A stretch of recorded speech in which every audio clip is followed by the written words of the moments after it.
EGM Network.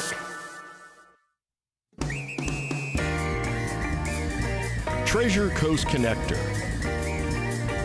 Connecting residents and businesses of the Treasure Coast. And here's your host, Ellen Contreras. Welcome to Treasure Coast Connector. I'm your host, Ellen Contreras. This episode is proudly sponsored by Libby Weissman and her team at Senior Transition Navigator and Luxury Homes of the Treasure Coast. And she helps seniors and their families navigate transition into senior life with many services like downsizing, decluttering, packing, moving, relocation, and more. For a free consultation, give Libby a call at 772-783-2800 or visit www.seniortransitionnavigator.com and www.luxuryhomesoftheTreasureCoast.com. Now, coming fresh off the launch of her first book, The Devil Wears Dior, Jennifer DeHaven is here to talk about not only this book, but we're going to get a teaser on the next book that she is currently writing. And Jennifer is a multipreneur. She is a published author, realtor, event planner, and owner of Mimosa Monday. She has a lot of great information to share with us today. Welcome to the show. Thank you so much for having me. I've been super excited about this. So thank you so much. Yeah, it's been a plethora of parties for you and fun events because you are in full-on promo mode. Yes, I am. Yeah, I am. You have been everywhere. And before we start talking about this is my copy and it's signed and you can't have it, it's mine. So anyway, I know. You have to go on Amazon and get your own. Yes, and we are going to talk all about that. We will. But before we start talking about the books, okay, this one and the other one that's in production right now, give us a little background about your life. Well, a little bit of background on me. I moved here about 6 years ago from Pennsylvania. So I grew up in Pennsylvania. And I have experience as a teacher and I have experience in corporate life. And I'm kind of doing some different things right now. Right now in my 40s, I feel like the 40s are kind of magical. I say, there's a Kenny Chesney song called Wild Child, and he talks about, being a rebel soul with a whole lot of gypsy. And that's kind of like my theme song right now. And I'm partially stubborn right now and partially unapologetic. I've decided to cut myself out of the corporate world, and I've decided to work on passion projects and, things that I love and things that, make me feel good and, things that are affecting others, positively as well. I have two amazing kids and the sweetest dog in the world. So my kids are grown. And so I've just been kind of, rediscovering myself and reinventing myself over the past couple years, and especially in the past, year and a half when my youngest went to college. And but I've just been determined to live the best Florida life, enjoy the weather, enjoy the beach. I didn't want to wait till I was, super old and retired to move to Florida. Yeah. And but I'm doing what I want to do right now. And when I say that, it's, it's not about like, I don't have a silver spoon in my mouth. I never have, but I do, I spend my days as I please. I have slow mornings. I have, coffee out on my patio. I write. I'm planning my book promotions. I work on my real estate stuff during the day. But at night I do work at a local restaurant. It's consistent to, for income and everything like that. But I don't want to have a boss. I don't want to have an office. I don't want to have a 9 to 5. Yeah. And so, right now I'm just really enjoying this where I have my days to, work on my passion projects. And then I go in at night and I work. And that's my path right now. Ideally, I would love to just write and travel and do all the book signings and the readings. But, I wouldn't have published something and produce something unless I thought that it could be New York Times bestseller or a Netflix series, and I'm very serious about that. Yeah. So those are my goals right now. Oh, I love that so much. So now I got up, and because you were at Anna's lunch, Yes. and I stood up in front of, what were there, like 60 women in that room? At least, yes. And I didn't have the book in my hands. But what I did was I went to Amazon and I read the excerpt before you and I had our coffee meeting, right? Right. And because we had, we would touch base at different places. We kept saying, oh, we've got to get together. Right, and we right. finally did. I read the excerpt and I was hooked. But there was a problem. I had to stop myself from buying the book because you were having a launch party where if I waited, which I did, I could get my signed copy, right? So I did that. But I stood up in front of Anna's group and I said, I'm looking at the camera, I double dog, and I'm telling you this too now, everybody, I double dog dare you to go to Amazon, to Jennifer DeHaven, read the excerpt of A Devil Wears Dior. And if you can resist the urge to buy the book, there's something wrong with you. I'm allowed to say that. It's my show. And I love you in the 40s. Like, I'm in my 40s. I'm going to do what I want. Oh, my gosh. I'm pushing 60 and I'm unapologetic. I'm obnoxious about saying what I want. Absolutely. And so I'm rambling at this point. So now what inspired you to write this book? Because, people know that I'm really excited about it. Well, I appreciate it, first of all. I appreciate, all the shout outs and everything like that. I really do. And I appreciate your support at the event and everything last week. So I feel like I've always had big dreams. And I, in my 20s, I was a huge Sex and the City fan. And, I wanted Carrie Bradshaw's life. Her life, right? It was amazing. The fashion, the shoes, the clothes, right? But she could have had a better boyfriend. But that's a whole other... Yes. That's a whole other episode. A whole other book. Yeah. So that, back then, 20 years ago, doing something like what she was doing, you'd have to be in New York and you'd have to be discovered and, all the things. And I was raising kids and, that wasn't in the cards for me. And, even though, I thought that lifestyle would be amazing, that just wasn't something I could do at the time. So fast forward, 20 some years, our world is different now. And these self-publishing options that we have right now, fantastic. I don't have to try to go out there and get discovered. And I can use the power of social media to promote and, all the entrepreneurs, locally that we have in the networking and everything like that.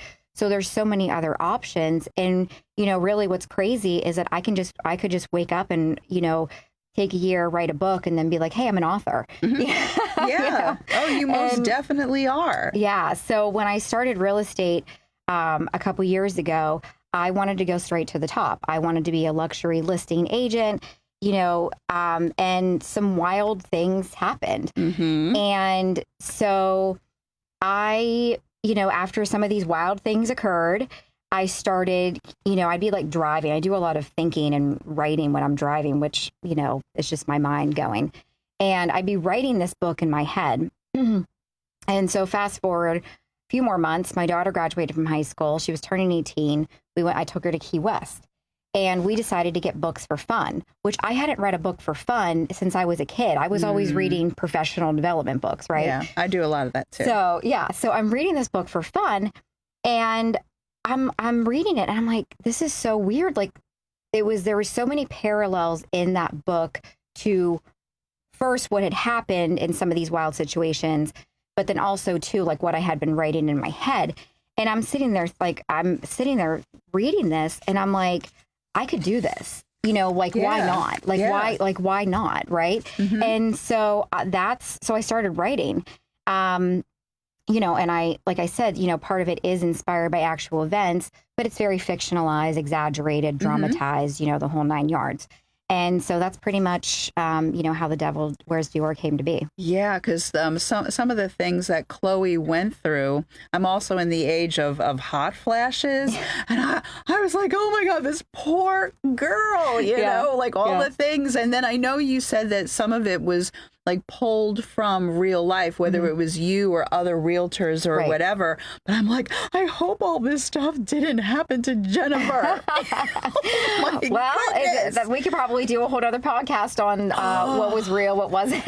Okay, so without giving too much away, well, first, people can go to Amazon and look up Jennifer DeHaven, DeHaven, and then The Devil Wears Dior. I mean, Google it. They can just look up The Devil Wears Dior, and it's the first thing that pops up, and that's me. Yeah. Yes. And so that's where they can go. But what would you like to share about the book itself without giving too much away? So what I really love about The Devil Wears Dior is the messages and the meanings in this story. And I was very intent on sharing these messages and inspiring people while also telling a really good story. And I wanted to keep people intrigued. We talked a little bit before the show about, you said you were hooked right away. Right away. But I was very purposeful in that. And so, when we start, the character, Chloe goes into, this house in the beginning, and then she starts having these like flashbacks. And, I wanted people to wonder like, oh my gosh, like what happened? You know what I mean? And so, fast forward, as people give me feedback, whether it's a review or somebody just reads me, sends me a message or something, the common theme has been like, it's a page turner. And I wanted to know more. And I hear that over and over again. And it makes me so happy because I was very, strategic about it. And I mean, it was super, like somewhat like poetic for me and healing. And, like I put my heart into like this, this whole masterpiece. Like I kind of picture like, like a pianist, just like, like at the end, like the da, da, da, and like, the end of it. Right. And so, to me, that's just, that's what I feel about it. Like I feel that like it's my masterpiece. And sometimes it's really hard for me to narrow down, because there are so many aspects of this book. I mean, it's alluring. It talks about real estate. And listen, like I know I take some jabs at like the industry and stuff like that, but it's okay. Like don't take it too seriously. Like some of it's like in jest, you know. I talk about relationships. I talk about leaving abusive relationships. I talk about narcissism. I talked about, what God can do in your life. I talk about, the differences in social classes. But I feel like the ultimate message is like a message about like redemption. You can always restart, redo, refocus. You can always redeem yourself. Like it's never over. And I feel like Chloe was the main character, one of the main characters. She's such a perfect representation of this because she's starting her life over and then she meets Hannah and she wants to believe the good in Hannah. And then she starts kind of falling into some similar things from her past in like this situation professionally. And so, she has to, redirect the trajectory of her life for her family. So for her and her family. So it's an interesting tale between the two. Absolutely. And I love the ending and I didn't see it coming. Sometimes I was thinking, oh, maybe this is going to happen or that's going to happen. And then when it ended, I was like, oh my goodness, I loved it so much. But you know what Cindy is making us do? Take a break. Yeah, she's making us take a break. And we're going to have to. But you know what? We have so much more to talk about. Stay tuned. We'll be right back.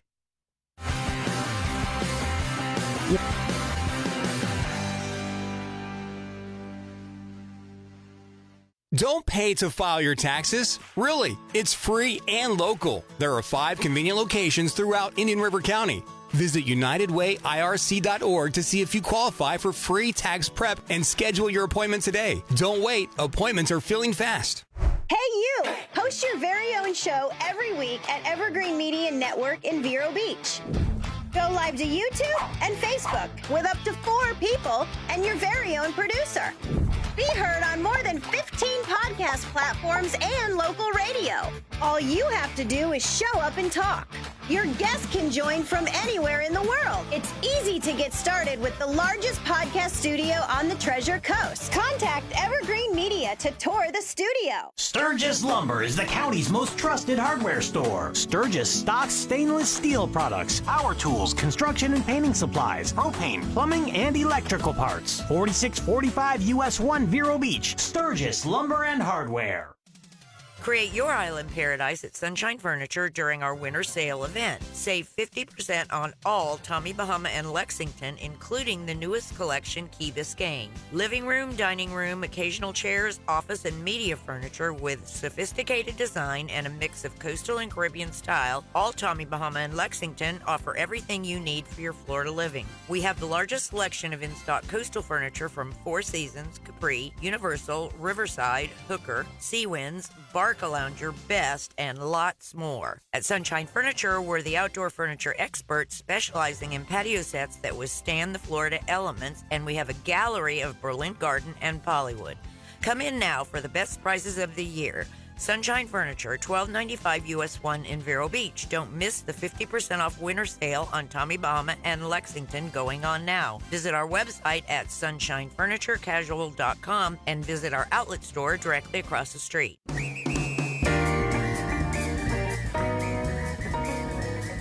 Welcome back to Treasure Coast Connector. I'm your host, Ellen Contreras, and I'm with Jennifer DeHaven, the author of The Devil Wears Dior. And we really talked a lot about it until Cindy said, if I don't take a break, I'm in big trouble, right? Yeah. And so, but now you have another book that you have in the works. So I'm just going to let you decide, what do you want to say about it? Yeah, thank you. Yeah. So, it's funny because after I published The Devil Wears Dior, and I have a lot of work to still do on that, promotion wise and everything like that. But I thought to myself, I can't do this again. What am I going to write about, But that's kind of what we, I say we as writers, we get inspired at different times. And, I think any artist, can have inspiration at different times, right? And so, it took a while to kind of, to get that inspiration again.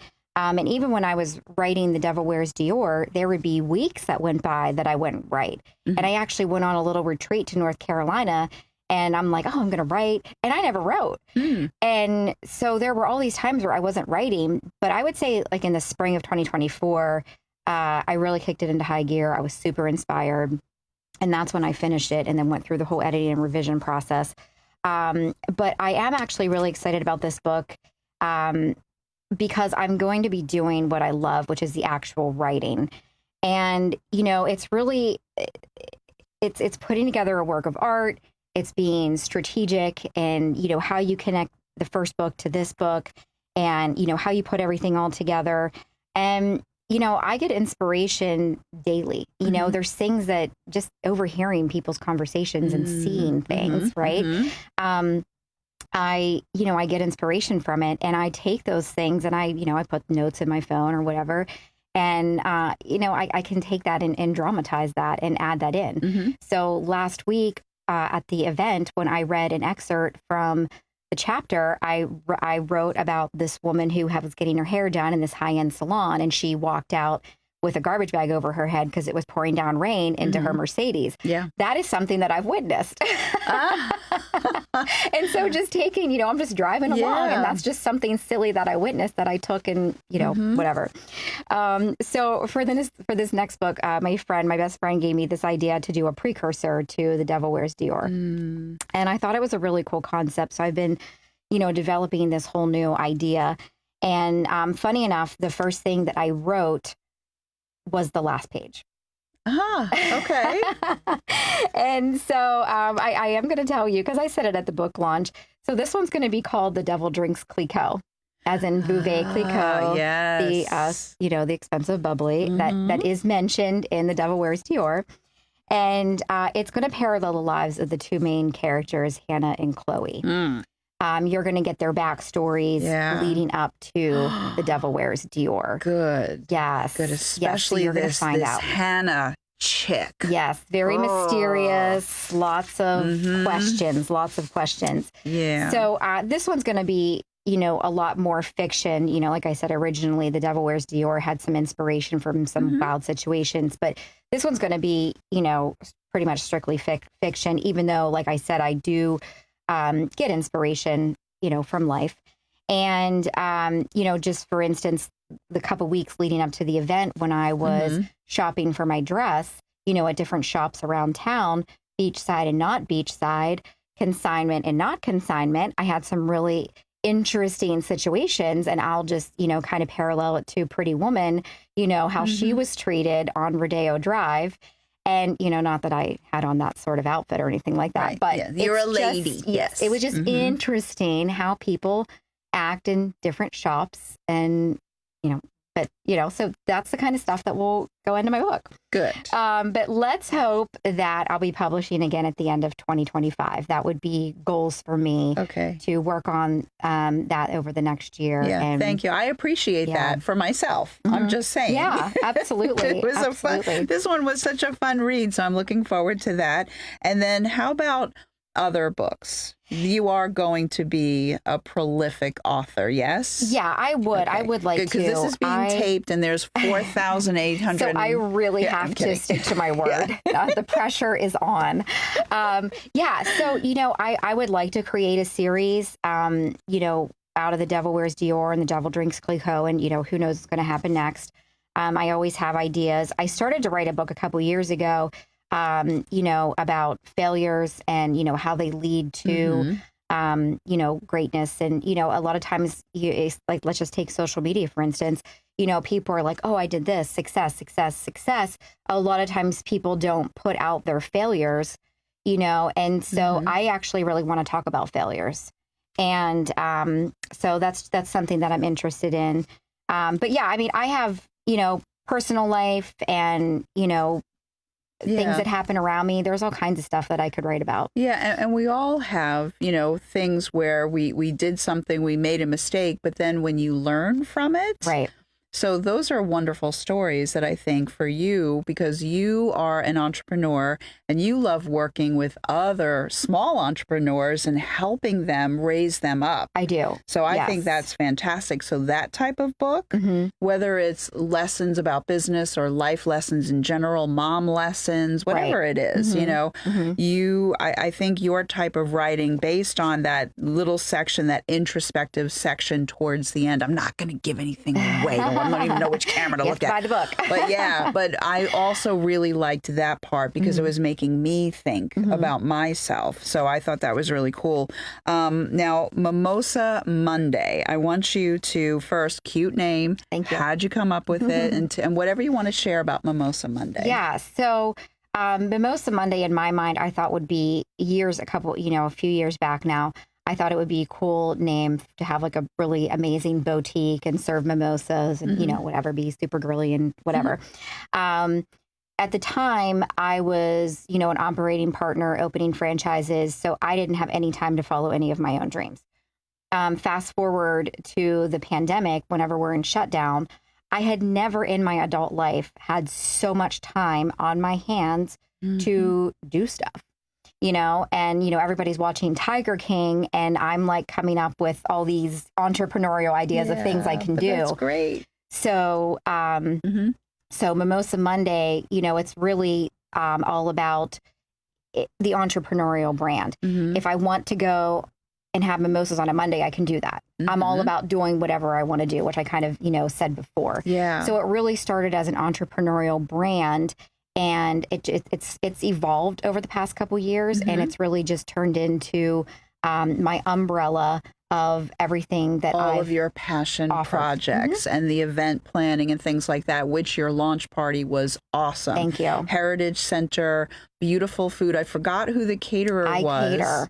I cater. Yes. Okay. And amazing. then Lisa of Tipsy Gypsy. Yes. Okay. Yeah. I remembered who the drink person was, because people know I like to have a little cocktail on occasion, and she's really great. She's fantastic. Yes. Yes. And that's how we reconnected, because I was bartending for her the one night. I know, for the Evergreen Media. Yeah, and I'm so glad that we got together, because now you're here, and I want everybody to go to Amazon and visit Jennifer DeHaven, A Devil Wears Dior on Amazon. Read the excerpt, buy the book, okay, and then go to the.devilwearsdior on Instagram and Ms. Mimosa Monday on Instagram, okay?